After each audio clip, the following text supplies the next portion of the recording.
குருநாதர் ஐயா ஆதித்ய குருஜி அவர்களுக்கு வணக்கம். ஜோதிட தீர்க்கதரிசி ஐயா அவர்களுக்கு வணக்கம். அனைவருக்கும் வணக்கம். இந்த வீடியோல எதை பத்தி பார்க்க போறோம்னாக்கா ஐயாவுடைய ஜோதிட விதிகள் அதை பத்தி தான் தொடர்ந்து பார்த்துட்டு இருக்கோம். இப்ப இந்த வீடியோல சட்பரத்துல திக்பலம் அப்படின்ற ஒரு கான்செப்ட் பத்தி பார்க்கலாம். இப்ப ஜோதிடத்துல அந்த காலத்துல ஆட்சியா இருக்கா, உச்சமா இருக்கா, நீச்சமா இருக்கா, இதை வச்சு மட்டும்தாங்க பலம் சொல்லிட்டு இருந்தாங்க. திக்பலன்ற ஒரு கான்செப்ட இருந்தது, மூல நூல்களை தான் இருக்கு, நான் இல்லைன்னு சொல்ல. ஆனா அதை பெரிதா முன்னிறுத்தி ஜோதிட பலன்களை சொல்லலாம். அவங்க அந்த திக்பலன்ற கான்செப்ட ரொம்ப அதிகப்படுத்தி அது ரொம்ப பிரபலமாக இருந்து அந்த ஜோதிட விதியை ரொம்ப ஒரு வெளிச்சத்து கொண்டு வந்த மாதிரி அதை பண்ணது ஐயாவுடைய வருகைக்கு அப்புறம் தான் எல்லாரும் திக்பலம் திக்பலம் திக்பலம் அப்படின்னு சொல்ல ஆரம்பிச்சாங்க. ஓகேங்களா? இதை அழகா அந்த திக்பலன்றத அவரு குருஜினுடைய ஐயாவுடைய வருகைக்கு முன்னாடி திக்பலம் எத்தனை பேர் பேசினாங்க, ஐயாவுடைய வருகைக்கு அப்புறம் திக்பலத்தை எவ்வளவு முக்கியத்துவம் கொடுத்து எல்லாரும் பேச ஆரம்பிச்சாங்க. அவர் கிண்டல் அடிக்கிற கோஷ்டி உட்பட அந்த திக்பலத்தை எப்படி பேச ஆரம்பிச்சாங்க பாத்துங்க. இவங்க எல்லாம் ஒரு விதியும் அப்சர்வேஷன் சொல்லி பண்ணி எல்லாம் ஜாதகத்தை சொல்லியிருக்க மாட்டாங்க. உதாரணம் மிதன் லக்னம், இங்க சுக்கிரன் நீச்சம் ஆயிடுச்சுங்க, காரகம் ஆதிபத்தியம் டல்லாயிடுச்சு அப்படின்னு பாத்தீங்கன்னா இல்லங்க. ஒரு கிரகம் ஸ்தான பலம் இழந்தாலும் ஷட்பலத்துல வேற ஒரு பலமான திக்பலம் அடையிறது நல்லது. காரகத்தையும் ஆதிபத்தியத்தையும் தரக்கூடிய தகுதியில தான் இருக்குது, அந்த பலத்தோட தான் இருக்குது. இதாங்க பாயிண்ட். இந்த திக்பலத்தை இவர் தாங்க வலியுறுத்தினார். மகர லக்னம் பகைவரோட வீடு தான், குரு நீச்சம் அடைகிறாரு. குருனுடைய காரக ஆதிபத்தியம் வலு குறைஞ்சு போச்சு, சரியா தரமாட்டாரு இல்லைங்க. இங்க திக்பலமா இருக்கிறாரு. லக்னத்துல குருவும் புதனும் திக்பலம் அடையாங்க, சுக்கிரன் சந்திரன் 4 திக்பலம் அடைவாங்க, சூரியனும் செவ்வாயும் 10 திக்பலம் அடைவாங்க, சனி 7 திக்பலம் ஆறவங்க சொன்னாங்க. ஓகேங்களா? இந்த கருத்து மூல நூல்கள் இருக்கு. எத்தனை பேர் அந்த ஜோதிட விதியை எத்தனை வருஷம் ஏன் சொல்லல, அதுவே முன்னிலைப்படுத்தல. இங்க திக்பலன்னு அழகா குரு நல்லா இருக்கிறாங்க, ஒரு சுபர் கோணத்துல இருக்கட்டும், திக்பலமா இருக்கட்டும், குருனுடைய காரகத்துக்கும் ஆதிபத்தியத்துக்கும் நல்ல அமைப்புன்னு இதை சொன்னாரு. இப்ப விருச்சிக இலக்கணம் இல்ல துலா லக்னம் போடுங்க. விருச்சிக இலக்கணம் போட்டாலும் திக்பலத்துக்கு பக்கத்துல செவ்வாய் இங்க இருக்கிறது நல்லது. துலா லக்னம் 10ஆம் இடத்துல செவ்வாய் திக்பலம், அட்டகாசமான அமைப்பு. மிதுன லக்னம் பிடிக்காதவர் தான், எதிரிதான் செவ்வாய். செவ்வாய் காரக ரீதியா செவ்வாயுடைய காரகங்கள் திக்பலமா இருக்கனால இதுதான் ஐயோனுடைய வீடுகள். பழைய வீடியோக்கெல்லாம் தொடர்ந்து பாருங்க. செவ்வாய் 10 திக்பலம்னா தசம அங்காரகா அப்படின்ற வேர்டு நிறைய யூஸ் பண்ணியிருப்பாரு. தசம அங்காரகா செவ்வாய் 10 இருக்கிறது அப்படின்னு சொல்லியிருப்பாரு. இப்ப மிதுன லக்னம் பகைவரா இருந்தாலும் செவ்வாயுடைய காரகங்கள் இவருக்கு நல்லது செய்யும், செவ்வாயுடைய தொழில்கள் நல்லது செய்யும். ஆனா செவ்வாயுடைய தசையோ புத்தியோ நல்லது செய்யாது. இதாங்க இதுல இருக்கிற நுணுக்கமான விதி. இந்த அளவுக்கு அழகா ஜோதிடத்தை அப்சர்வேஷன் பண்ணி யாருங்க சொன்னாங்க? இந்த திக்பலன்ற கான்செப்ட இங்க நீச்சமா இருக்குது, பகையா இருக்குது. அதே மாதிரி திக்பலத்துக்கு இப்ப ரிஷப லக்னம் சுக்கிரன் இங்க பகை வீட்டுல இருக்கிறாருங்க, பலம் குறைஞ்சு போச்சு அப்படிலாம் இல்ல. திக்பலத்துக்கு பகை வீடு நட்பு வீடு எதுவுமே கணக்கு கிடையாது. அந்த திக்பலத்துக்கு வேற ஒரு பலம். இங்க பகை வீடுன்னு எடுக்கூடாது. திக்பலத்துக்கும் பகை வீட்டுக்கும் சம்பந்தம் இல்ல. திக்பலம் தான் இங்க சுக்கிரன் காரகத்தையும் ஆதிபத்தியத்தையும் தரக்கூடிய நிலைமையில தான் இருக்கிறார் அப்படின்றது ரிஷப லக்னத்துக்கு 4ஆம் இடத்துல சுக்கிரன் திக்பலமா இருக்கு.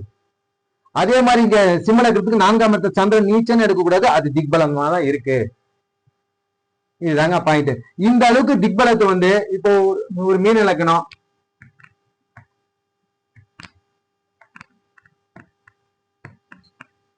ஒரு மீன லக்னம் புதன் லக்னத்துல நீச்சம் அடைகிறாரு, இன்னைக்கு திக்பலமா இருக்கிறாரு. ஓகேங்களா? இங்க திக்பலமா இருக்கிறாரு, நல்லா அறிவாளியா இருப்பாங்க, நல்லா படிப்பாங்க, புத்திசாலியா தான் இருப்பாங்க, ஒன்னும் குறைஞ்சிட மாட்டாங்க.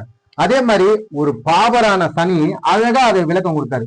ஒரு பாபரான சனி ஸ்தான பலம் இழந்து, அதாவது ஆட்சியோ உச்சமோ சனி அடையக்கூடாதுங்க, அது கெட்டது. அதுக்கு பதிலா அவர் நீச்சம் அடைஞ்சு, ஒரு பாபரான சனி 7ஆம் இடத்துல நீச்சம் அடைஞ்சு திக்பலம் அடைகிறது, வேற ஒரு ஷட்பலமான திக்பலம் அடைகிறது நல்லது, அது ஒரு யோக ஜாதகம் அப்படின்னு சொன்னார். இதுல இன்னொரு கூடுதலா அவர் சுபத்துவமும் அடைந்தாரு அப்படின்னா இன்னும் அட்டகாசமான அமைப்பு. இந்த குரு இங்க இருந்து பார்த்தாலோ, இங்க இருந்து பார்த்தாலோ, இங்க இருந்து பார்த்தாலோ, இல்ல சுக்கிரன் இங்க சேர்ந்தாலும் ஒரு பாபகரகம் ஸ்தான பலம் இழந்து வேற ஒரு பலமான காரகத்தையும் ஆதிபத்தியம் தர்றதுக்கு திக்பலம் அடைஞ்சு சுபத்துவமா இருக்கிறது. இப்ப ஆதிபத்தியத்தை இன்னும் அதிகமா தர்றதுக்கு செவ்வாய் அங்க இருக்காம இங்க மறைமுகமா வீடு கொடுத்தவன் ஆட்சியா இருந்தா செவ்வாய் சனி நீச்ச பங்கம் அடைகிறார். இப்ப இந்த மாதிரி ஒரு பாபகரகம், ஒரு பாபகரகமான சனி 7ஆம் இடத்திலிருந்து பாபர் கேந்திரத்துல இருக்கிறது ஒரு நல்லது. அவரு ஸ்தான பலம் இழக்கிறது ஒரு நல்லது. ஆனா ஸ்தான பலம் இழிஞ்சிட்டாக்கா அந்த ஆதிபத்திய தரத்துக்கு திக்பலம் அடையிறதுக்கு ஒரு நல்ல அமைப்பு. கூடுதலா விடுவிடுத்தோன ஆட்சியா இருக்கிறது, நீச்ச பங்கமும் அடையுது. குருவுடைய பார்வையினால சுபத்துவம் அடையுது. இந்த சுபத்துவம் அடையுது, நீச்ச பங்கம் அடையுது, திக்பலம் அடைகிறாரு. இவ்வளவும் பொருந்தி வருது. இந்த சனி தசை ஆஹா ஓஹோன்னு இருக்கும். இங்க இந்த சனி உச்சமா இருக்கிற சனி ஒண்ணுத்தையும் தர மாட்டாருங்க. இதுதாங்க ஸ்மார்ட் ஒர்க்கு. இந்த 18 வருஷம் சனி தசையில 19 வருஷம் சனி தசையில கோடிக்கணக்கில் சம்பாதிப்பாருங்க.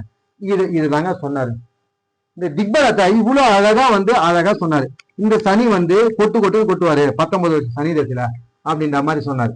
இதேதான் ஒரு கிரகம் உச்சமா இருக்குது, ஆஹா ஓஹோ நீச்சமா ஆயிடுச்சு அப்படிலாம் இல்ல. நீச்சம் அடைஞ்சாலும் அது நீச்ச பங்கம் அடையணும். சப்போஸ் ஒண்ணு இல்லைங்க, சுக்கிரன் எங்கேயாவது இங்க நீச்சம் அடைஞ்சிட்டாருன்னு வச்சுங்க.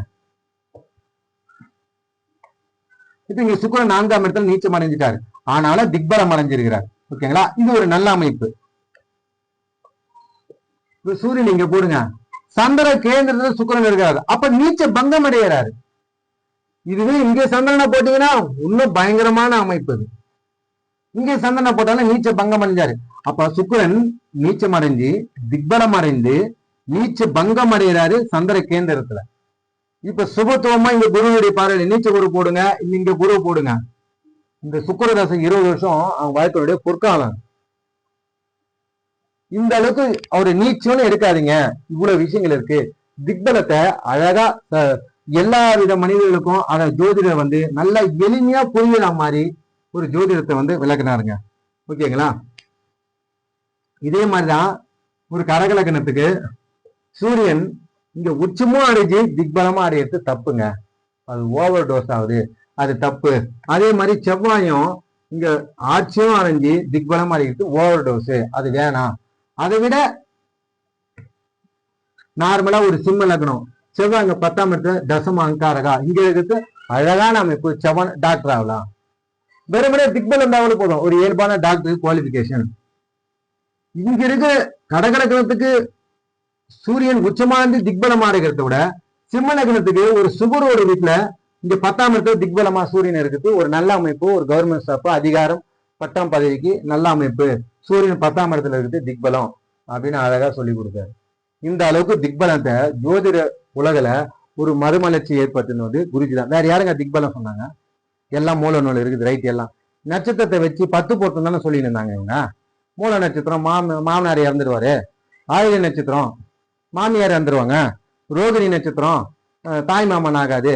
ஏன்னா ரோகிணியில கிருஷ்ணர் பிறந்தாரு, கிருஷ்ணர் பிறந்து அவருடைய தாய் மாமனான கம்சனுக்கு 8வது பையனா உனக்கு உன்னுடைய குழந்தை பிறக்கும்போது அவங்களுக்கு குழந்தை பிறக்கும்போது அவரு உன்னை சாகடிச்சிட்டு அப்படின்னவொடனே அவரு அந்த குழந்தைகள் எல்லாத்தையும் சாவடிச்சுட்டு வராது. அதுக்கப்புறம் கிருஷ்ணர் பிறந்தவனே அவங்க அப்பா தாய் தந்தை அந்த சிறையிலேருந்து வேற ஒருத்துக்கு ஏற்றும்போது வேற ஒருத்துல கிருஷ்ணர் வளர்ந்து அவர் தாய் மாமனான கம்சனை சாகடிக்கிறாரு. இதனால கிருஷ்ணர் ரோகிணியில பிறந்தாருன்னு ஒரே ஒரு காரணத்துக்காக ரோகிணி நட்சத்திரத்துல பிறந்தவங்க எல்லாரும் தாய் மாமனை சாவடிப்பான்னு ஒரு மகாபாரதம் ராமாயணம் ஒரு கதை.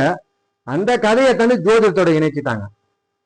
ஜோதிடத்தை ஒரு அஸ்ட்ராலஜி, ஓகேங்களா, அது வானியல் நிகழ்வு. அது எடுத்துன்னு போயிட்டு ஒரு கதையை எடுத்துட்டு நீங்க இதை ஆன்மீகத்தோட மிக்ஸ் பண்ணது தவறா இல்லைங்களா? நீங்களே புரிஞ்சுங்க.